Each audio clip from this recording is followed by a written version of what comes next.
三姑其实是整部影片中最神秘的存在，她当着2个一品大官的面撒谎，难道她不怕被报复吗？是不是啊？不是，没见过。所以原因只有一个，那就是她的靠山比一品级别还大。这个在电影最后有镜头展示，莫再提和如烟怀的都是包龙星的孩子，而三姑竟然也怀了孕。当众人得知皇帝驾崩的消息后，每个人的表情都各不相同，众人都是一脸蒙圈，只有三姑看向自己的肚子，看来她敢跟一品大员叫板，最大的靠山就是皇上。本片的故事背景发生在清末同治年间，创作灵感源自清末4大奇案之一的杨乃武与小白菜。影片开场，方唐镜敲响了衙门的鼓。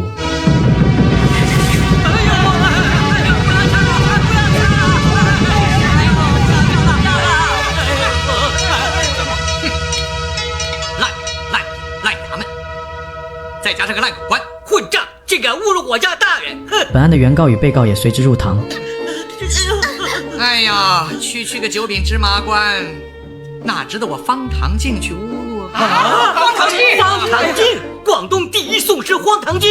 在清末时期，广东有4大壮师，分别是扭计祖宗陈梦吉、扭计师爷方唐镜、怪才壮士何淡如、文坛怪人刘华东。而方唐镜在广东民间传说中以刁钻精怪与衙门勾结、欺压百姓而闻名，人称扭计师爷。可这时包龙星却在和他跌下象棋。包不同的扮演者是香港著名导演和演员吴回，出演本片时已经80多岁，于1996年去世。该片是他的最后一部电影。我飞炮！哎呦，钱都空了，我就吃你的帅！这里包龙星不应该飞炮，居8进4下底即可绝杀。包不同和包龙星说，当官须清如水，廉如镜。可包龙星回道：爹，听说你以前就是……没错，我以前是个贪官，我是出了名的红包不到手，包你命没有啊！就因为我做多了缺德事儿，所以你12个哥哥没有一个养得活的。这里粤语版包不同说的是弯了能弄直，死了能说活，意思就是他爹这个贪官口才好，会颠倒黑白，才能贪赃枉法。这段其实跟后来包龙星口语练习是前后呼应的。包不同从房间里拿出了一幅字画，我怎么看他都像个穷子。这其中的寓意再明显不过，意思就是廉洁的官一般都不可能有钱。随后包有为找到了包龙星，这里周星驰和吴回俩人演父子年龄差距太大，所以就设计死了12个哥哥。包龙星作为最小的那个，非常年轻就比较合理了。包有为作为前面哥哥的儿子，老一点就正常了。随后包龙星老娘登场，饰演13母亲的演员叫夏萍， TVB 的妈妈专业户，其实年轻时也很漂亮。哎呀，老九啊，你快喝啊，这很好喝的。哎呀，我是13啊。我有剩那么多个吗？哎，小兔崽子，你找谁呀？我是你老公啊！哦，哎，那你呢？我是你孙子嘛。啊！哎呀，丫头，你都长这么大了哈！这里老娘叫包有为丫头，她没有反驳，也为后面剧情铺垫了她其实是通讯录。这事我们发了，就让荒唐镜去耍，我们好在中间捞。好到非常啊！我们花那么多钱买个九品官，图的不就是这个吗？哎呦，这里有个小穿帮，知县即便是候补，怎么说也是一个7品官，而电影里则是9品官。清朝你买个知县大约5000两白银，清代1两约合37.3克，按2025年7月白银价格约8.9元每克计算，1两白银市场价值约为331.97元。若考虑当时白银成色在95%以上，实际含银量约为35.435克，价值约为315.37元。以此推算，5000两白银大概在160万人民币左右。那么多钱包龙星肯定出不起，但同治年间全国各地都有起义造反的，当官就成了高危职业，最后几百两买下也是很有可能的。此时包不同脖子上还挂着那半块饼，随后两人来到了衙门。还不下跪，不才方唐镜。此时注意方唐镜的帽子，帽正是有德之士镶在帽子上的饰品，一般要么是圆的，要么是方正的。而方唐镜的帽正虽然是和田玉材质，却是个不规则物体，就是在暗示他品行不端，乃是前科举人，按例是不需要跪。在清朝，科举出身的举人享有见官不跪的特权，这是科举制度赋予世人的身份象征。而这次的案子是因为黄老丘的妻子意图强暴林志颖。哇，林志颖是你抓住人家老婆的手，这分明是你想强奸人家嘛！这里王晶给林员外起名叫林志颖，是因为林志颖是92年出道，93年开始发展香港市场，奈何实在是太红，所以用林志颖这3个字可以蹭一些热度。可包龙星是一个候补知县，实战经验不多，被方唐镜耍得团团转。你怎么了？大人刚才说抓手就是强奸，那我现在不是在强奸大人吗？方唐镜拿出租约，这又小又湿怎么看？湿的不好，这里还有一张干的，大人想看哪一张啊？干爹，乖呀，大人还是常叫人干爹嘛。这里用中文玩粤语梗虽然有点牵强，但还是很佩服翻译组的能力。包龙星将契约读了一遍，没发现有什么问题，可方唐镜却在契约上动了几笔。请大人再念一遍。本人林大福将大寿节食物租与恩人黄老师一家，未能报恩，万一不交租亦可收回。皇宫年租银两30万，不能转助别人，立此为据，本人儿孙不得有违。断句这个梗最早出现于《吕氏春秋》，现代标点符号的引进始于19世纪中后期的西学东简，经新文化运动学者的系统整理，于1920年正式被纳入国家规范。中国古代虽无现代标点体系，但有用于断句的符号，顿号表示停顿，句号表示句中。最后方唐镜以1两的银票收买了包龙星，相当于现在的300块左右。他也不甘心地宣布了最终判决，钱没捞着多少，名声却臭了，门口也贴着一堆纸条。于是他们决定走后门，可没想到，哇，好大个人，真危险啊！这4个大字，我相信很多人都知道什么意思。包龙星贴了个假胡子就上了街。此时扇子上写着2首诗，一首是白居易的《赋得古原草送别》，离离原上草，一岁一枯荣，野火烧不尽，春风吹又生。另一首是戴叔伦的《浅姓明月临沧海》，闲云念孤山，诗名满天下，终日掩柴官。但没想到真没人认得出他，但还是惨遭群众讨厌。包大人，好吃的油炸包大人，油炸包龙星呐！说书的也开始乱说。话说这包龙星啊，被10几个大汉拖到泥浆里去打，还喂他吃屎，他吃屎，吃得好开心呐！岂有此理！我是真的讨人厌，我这样真有那么讨人厌吗？有本你告诉我，你说实话。有时候看你看久了，是有点想吐啊。靠，你是做人老实说，还是保留一点的好，知道吗？受不了的包龙星揭下了伪装，后果也可想而知。眼看对大人行不通，于是对祖国的花朵下手。我怎么可能会想到一个小孩子会有这么多口水呢？随后7家婚队赶到，注意吹唢呐这2个人嘴巴都没碰到唢呐。此时正在追拿40大盗的雷暴推翻了人群，新娘头巾落下，深深吸引了包龙星。包龙星戴着面具想去一探究竟，看达叔这张面具就是正常的京剧脸谱面具，但包龙星这个是日本传统面具火男，一般是猥琐男戴的面具。但事实也证明了，真希望她老公在洞房之前就挂了。他挂了你就可以捡现成的了。是你说的，我可没说。但没想到戴了面具还被认了出来，原来他们是奸商。包龙星也随之进去参加婚礼，可没想到第一件事是合照，费老鬼也咳嗽发作。那人咳得很厉害，没事，老兄，当心把肺给咳出来了。没事。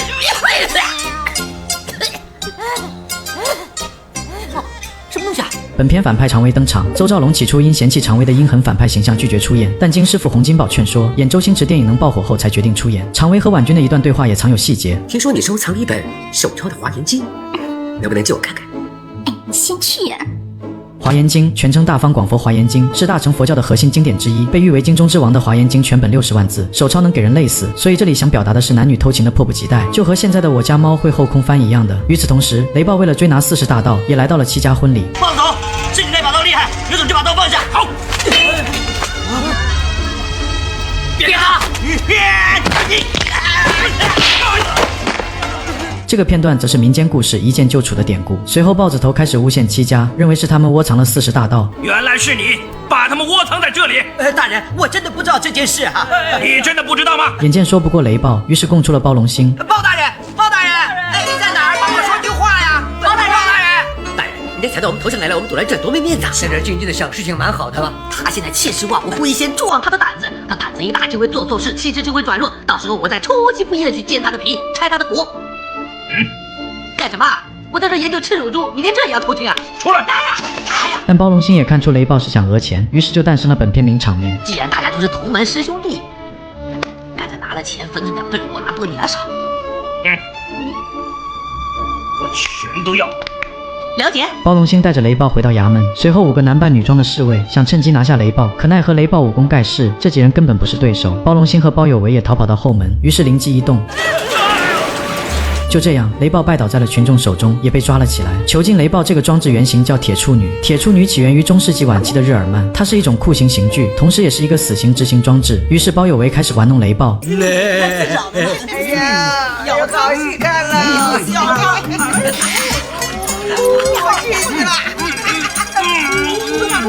你干什么？好玩的？叫你做点事情，你放老鼠进去咬人。包大人，你不用怕，我放只蛇进去，咬死那只老鼠。制服了雷暴的包龙星也获得百姓的认可，就连刚刚吐口水的小孩也送了一朵花给他。费老鬼也和戚夫人前去洞房，包龙星却在这时出现了幻想。我不要嫁给你了，我要嫁给大人。大人，小莲，好啊，小莲，过来啊，小莲。干什么？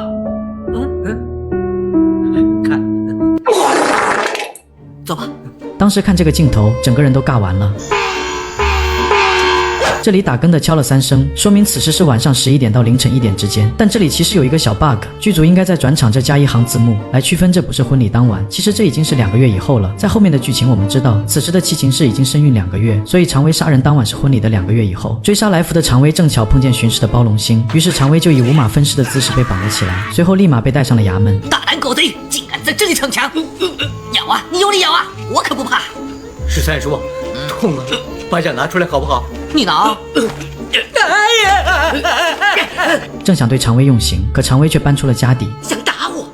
你这芝麻绿豆大的官想打我？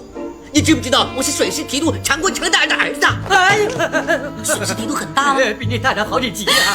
两人被吓得不轻。水师提督是明清高级武官，从一品管一方水师的军事和管理，地位高，实权大，尤其在海防、江防中作用关键。知道常威的背景，两人换了一副嘴脸。可在看见七情氏后，包龙星立马转换状态，七情氏也开始讲述案件经过。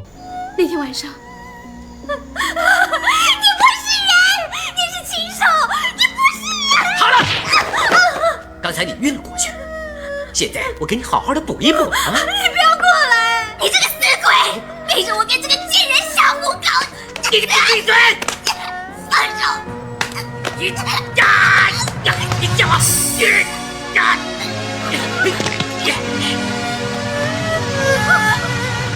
常威眼见杀了人，干脆一不做二不休。文君，你这个畜生，你害死我老婆，我绝不放过你，我要报官！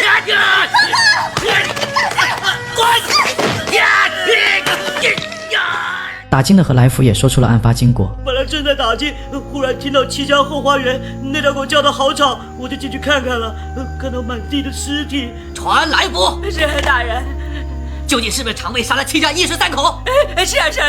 最后常威被暂时关进了地牢里，可两人回到房间后发现方唐镜用银两搭成了一座山，想让常威97岁高龄的老奶见一见常威。可还有一丝贪念的包龙星答应了此事，并找了个借口为自己洗白。老人家几十岁的人了，想见见孙子而已，没事。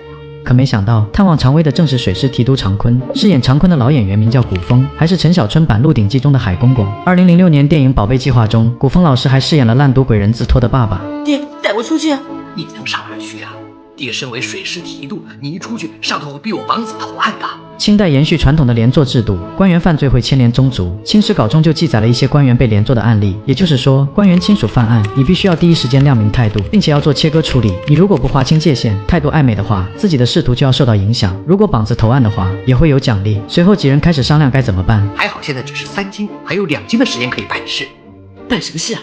把白的变成黑的，将原告打成被告，明天在公堂之上涨工资。此时方唐镜手中打开的梅花山上的诗是元代王冕的墨梅，我家喜宴池头树，朵朵花开淡墨痕，不要人夸好颜色，只留清气满乾坤。这首诗讲的是不向世俗妥协的高尚情操。方唐镜那人物性格简直是天壤之别。当天夜晚，常坤派了许多黑衣人来篡改证据，先是把骨头接上，再用大量砒霜灌入嘴中，如此一来就能诬陷是七情氏毒害了戚家。此时睡在黄金屋里的包龙星被鼓声吵醒，迷糊中才发现正牌知县接手了此案，于是证人们一一改了口供。方唐镜此时也出来火上浇油，揭发了包龙星受贿银两的事。我才听到消息说包龙星收了七情氏3万两银子，现在后堂一屋子都是银两。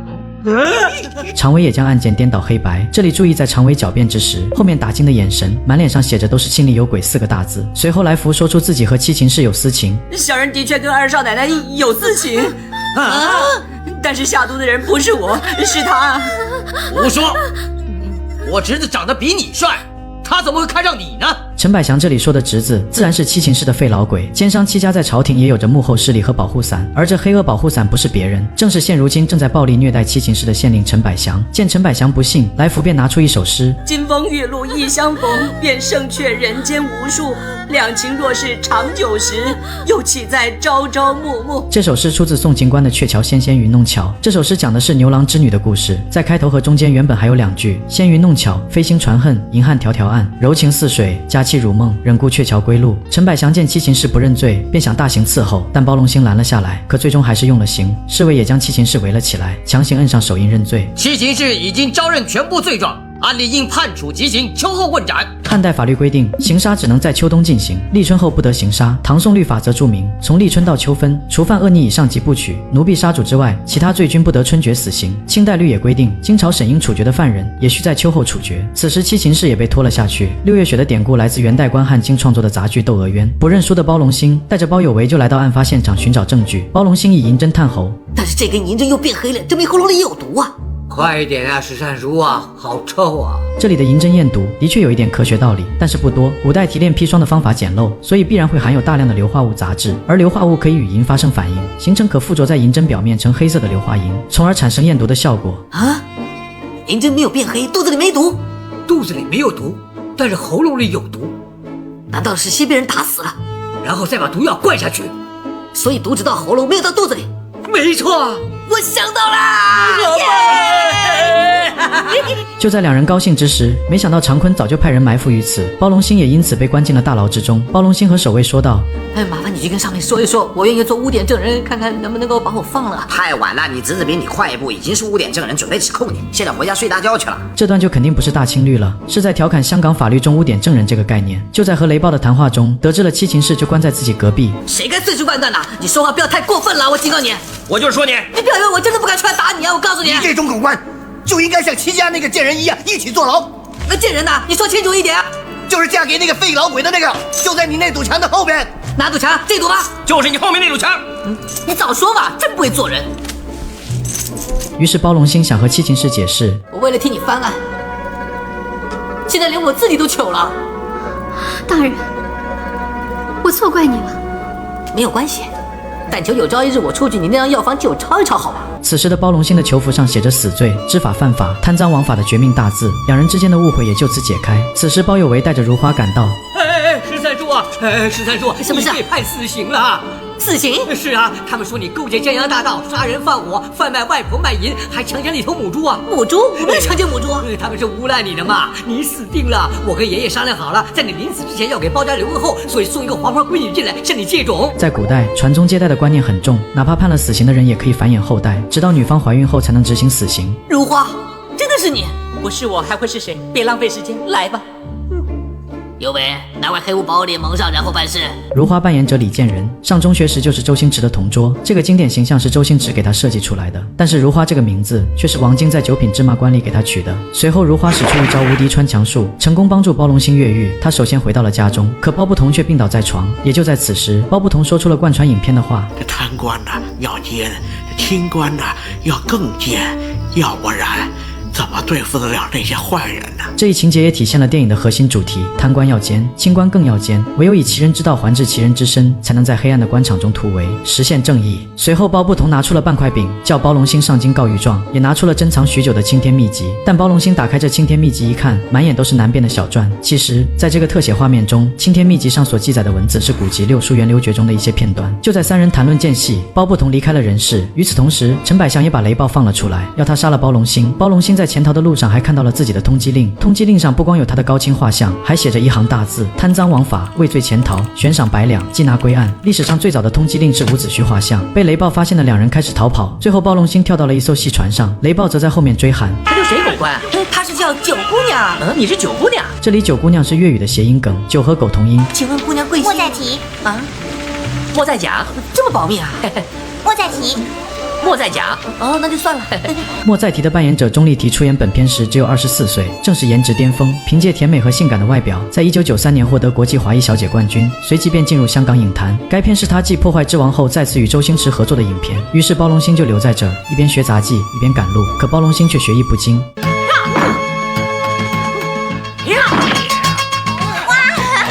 好棒，真厉害！想不到你这么快就学会了。来，先跟我学。真的好厉害哦！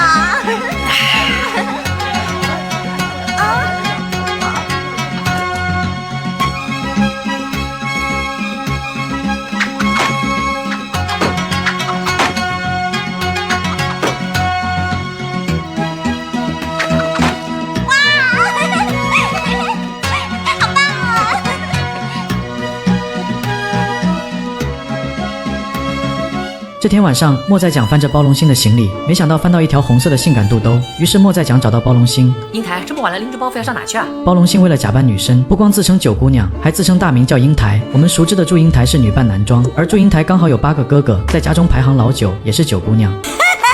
鸡鸭不同笼，你要是进得来，我就跟你一起睡啊！你是怎么进来的？因为角落那儿有个洞嘛。那是个老鼠洞啊！我会缩骨功啊！原来你是软骨头。正巧赶到的包有为救了他一局。哎，我终于找到你了！不想再见到你，你给我滚！不要再说了！哎呀，你干嘛打我？就在包有为快被打死之际，九姑娘，这次反应倒挺快的。反应不快有多挨2下啊！于是莫再提邀请包龙星共处一室，但没想到，哎，慢着，我怕鬼，不敢一个人睡。哎，没问题，我陪你一起睡。这也呼应上了老娘叫包有为丫头，而包有为却没有反驳的剧情。包龙星和莫再提两人来到了房顶，从谈话中莫再提得知他是包龙星本人，也在此时两人产生了情愫。到了分别当天，注意此时莫再提的发型变化，在封建社会，盘发寓意着从少女向成熟女性的身份转变。随后两人找到了刑部尚书花大人，花大人的扮演者名叫卢雄，他其实是位香港资深配音演员和配音老师，很多无线电视台的演员都是他的学生。你有何冤情？小侄本来也是一位小县官，谁知被一个官宦子弟勾结贪官，所以岂有此理！本官生平最恨的就是奸臣之子，目无王法。从这里能看出，此时的刑部尚书还是有点良心的。可没想到此时常坤出现了。大人，幸好你深明大义，就是这个人，抓住他！回去吧，别说了。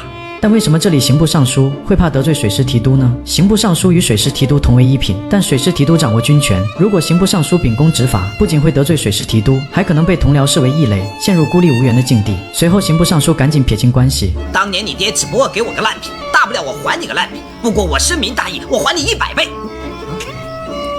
哼，算你狠！有为，我们走。来人，为两位公子吃饼。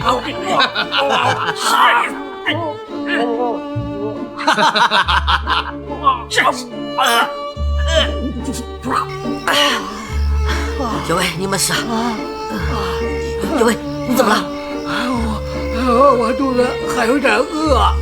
我靠！两人被沦落为了乞丐，包有为渐入佳境，可包龙星却觉得我命由我不由天。就在此时，一个吃霸王餐的人给了他灵感，于是包龙星来到飘香院，点了一桌子饭，胡吃海喝了一顿。周星驰常在电影里展现吃鸡腿的情节，这主要源于他的童年经历。周星驰幼年家境贫寒，母亲独自抚养3个孩子，生活拮据。为了让孩子吃上肉，周母常常自己只吃咸菜，将有限的肉食留给子女。于是三姑见状，喊出了镇店之宝如烟。如烟！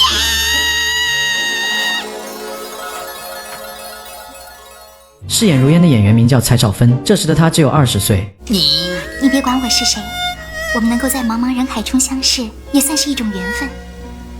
哎，别说话，我们一起闭上眼睛，猜猜对方的个性如何，什么身份，有什么兴趣。这段就是很标准的早期香港夜总会的对话，导演王晶很有生活了。最后如烟发现包龙星1毛都没有，被打了一顿不说，老爹包不同给他的青天秘籍也被烧成了灰烬。随后在当归公还债的日子里，包龙星始终保持着一个表情，直到有一天隔壁院的烈火奶奶找上了门。这位演员名叫鲁芬，她常以夸张的表演和故意扮丑出现在各种影视画面当中，比较有名的是整蛊专家中的大白鲨。于是两人开始吵了起来。你生儿子没屁眼，老妈卖屁眼，你自个儿烂屁眼，在店里生意好得到我，抽你！我3岁死了爹，4、5、6、7岁都死过爹，8岁掉孩子掉到现在，你老相好也在我这儿。我他妈耍！有本事让我就在耍！我这个大头鬼呀，这什么字？我是喜，是喜字，是丑字，连丑字都不认识。你3岁掉到40年都掉不到，肚子里这么大，吵架被人压，你到底有什么成就？在拍摄这段骂戏时，苑琼丹因台词复杂频繁卡壳，可周星驰提议用数字代替，却遭到导演王晶否决。无奈之下，苑琼丹只能硬着头皮反复背诵，最终凭借扎实的台词功底，呈现出影片中这段经典的对骂名场面。而这一幕唤醒了沉睡中的包龙星，于是他勤学苦练，把弯的骂成直的，死的骂成活的。随着时间的推移，包龙星和如烟的关系也越来越好。我空虚寂寞，我好冷哦。这句话出自林忆莲1981年的粤语歌《放纵》。随后三姑来找茬，你吃我的不是他，还想玩我的误会了，你不是人。是他说做鸡太苦闷，我是在安慰他。你也是鸡，还是只老母鸡？你有没有曾几何时觉得空虚寂寞，觉得冷？有啊。关你什么事？我看寂寞当然也希望母鸡好，他心情不好就会大骂客人，客人会生气，一生气就不来，不来就关门，关门就睡马路。你敢说不关我的事？你敢跟我顶嘴，你小心不得好死！我死心眼拉你当个垫背，小心生儿子没屁眼，儿子是你生的。我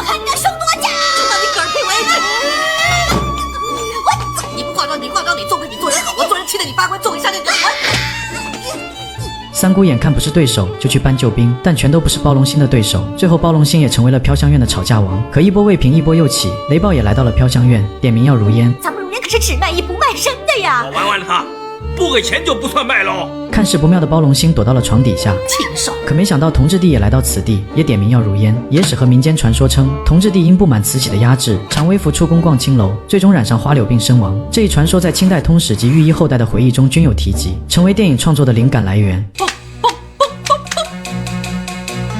不会吧？这么正点还说不？我这是炮声。随后雷暴只好也躲在床底下。是你王八蛋！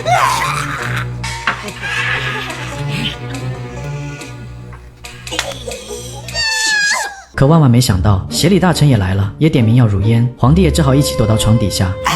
贵姓？爱新觉罗。哦，协理大臣，禽兽！这段剧情的来源就是宋代时期的周邦彦和李师师。随后几人上演了一出戏，成功把协理大臣逼走。此时得知皇上身份的包龙星开始威胁起了皇上。皇上，小儿有一事想请皇上帮忙。皇上如果不答应，就算诛九族。皇上叫急的事我也会说。啊！你敢威胁朕？几人来到了花大人的府中，就在皇上为难之际，皇上出了一个赌局。这是个番邦进贡来的苹果，如果你能够一刀刺中苹果的话，朕就将案件发还重审。皇上三思啊！如果刺不中的话，就拖出去斩了。啊！皇上不用再想了。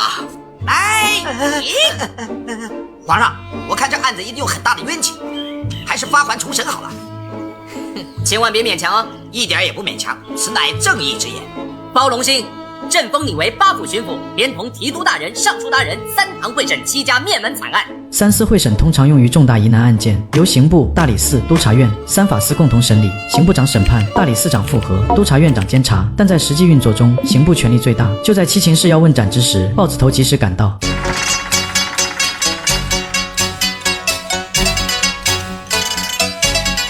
这段背景音乐时，配音大师胡伟立创作的《青天》。此时的公正廉明对比之前的牌匾，也是焕然一新。庭审双方也以拳击手的方式登场，钟声敲响。第一回合开始。大什么大？我叫大人呢。人什么人？大人做的不对哦。叫可叫，非常叫。叫就叫，你叫我不叫。你不叫我怎么着？我叫你啊。我大人叫你贱人可以，你贱人叫我就不行。我堂堂一名举人，你敢叫我贱人？我要告上朝廷。贱人！贱人！贱人！在拍摄时，星爷突然觉得有些地方不对，现场修改了剧本，这样一来就苦了吴启华。头天晚上辛辛苦苦背的台词，现在就要换了，一般人估计早就不干了。吴启华为了能和周星驰互骂，还是忍了下来。就这样，星爷这边改完剧本，吴启华便开始背台词，不断的修改，才有了2人互骂的名场面。不许走！靠，还是个高手啊！豹子头虽然武艺高强，但轻功不好，在影片中也体现了几次。之前掉进县衙门口的陷阱跳不出来，追包龙星时人家能跳船，他都跳不过去，所以这里摔倒就非常合理。随后就是本片名场面，我退后就是了。往后站，往后站，往后站，黄线外不许站是不是？那我就退到黄线里面就是了吗？站到黄线的后面去，这样可以的吗？怎么样呢？我又跳出来了，我又站回去了。哎，怎么样？我又跳出来了，打我啊，笨蛋！就打你！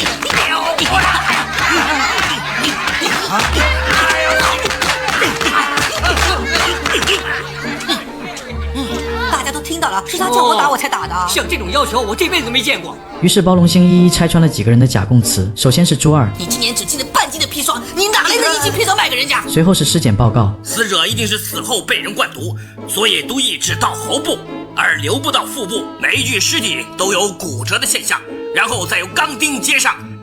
一般人从外表是看不出来的，以我看来，他们全都是死于武功高强人之手。为了证明常威会武功，包龙星想对常威用刑。可这时李莲英李公公驾到，饰演李莲英的演员名叫刘询，也被誉为千面如来。与此同时，李公公也给常威披上了黄马褂，御赐黄马褂是清朝常见的政治待遇，干得好的侍卫内臣都会赐。随后包龙星和李公公对喷了起来。我不跟你做口舌之争，赶快审案！你是烂屁股，你骂谁？谁拿枪我就骂谁啊！你这个小王八蛋，我不理你！你是阴阳人，我抄你全家，我抄你全家祖宗18代！阴阳人烂屁股！你骂我阴阳人烂屁股！就是阴阳人烂屁股！你这个地方都是人工！与此同时，莫再提和莫再讲也配合包有为假扮朱二。包有为在来福的袜子上写了一个惨字，这个情节借鉴了清代雍正年间的于洪图案。雍正12年，河南学政于洪图因科举舞弊被判处腰斩。传说他被腰斩后，用手指蘸血，在地上连写7个惨字才气绝身亡。雍正帝听闻此景后，深感残忍，足下只废除了腰斩之刑。随后几人也知道了了来福根本不识字，七擒士也被用了刑。但就在此时，腹中胎儿即将降世，在众人的支持下，七擒士也退下铲子。随后包龙星开始审问：你上回说七擒士很欣赏你的文采，还送了情诗给你，是不是？是啊。来人，将这部情诗交给他。你再念一次给我们大家听听。感逢玉露一相逢，更胜却人间无数。两情若是长久时，又岂在朝朝。少了几个字是吗？这首是窗前明月光，疑是地上霜。蠢猪，这个又是什么字？真是个不怕死的东西，根本就不识字，还敢说少奶奶欣赏你的文采？死字都不认识，是之前在妓院跟石榴姐学的，都有前后铺垫和呼应。就在一筹莫展之际，包龙星想到一个办法，只有来一场滴血认亲。滴血认亲，滴血认亲，不错。先下来吧。滴血认亲是中国古代传统的亲字鉴定法，最早可追溯至三国时期，而到了明清时期，这一方法在司法和民间广泛应用。从现代医学角度看，这些方法缺乏科学依据，血液是否相容取决于血型，与血缘无关，并在民国时期被科学研究否定，最终两人的血相融了起来。一定不是我的，那天晚上我和他正好，人就有了，哪有那么快的？内玩。意识到被耍了的常威挟持了李公公作为人质，豹子头最终出手。不要过来！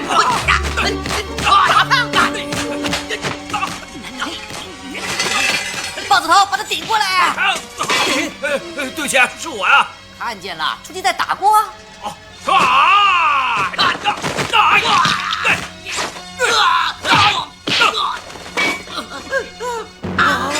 最终常威被绳之以法，包龙星也辞去了官职，开了一家药店。其实人生中谁没遇过说理说不清的时刻？包龙星的巅峰不过是把普通人咽进肚子里的委屈疯魔成了一场硬仗。他没赢过规矩，却赢了人心那点不死的盼头。原来公道这东西，你认怂他就躲，你死磕他就慢慢站出来。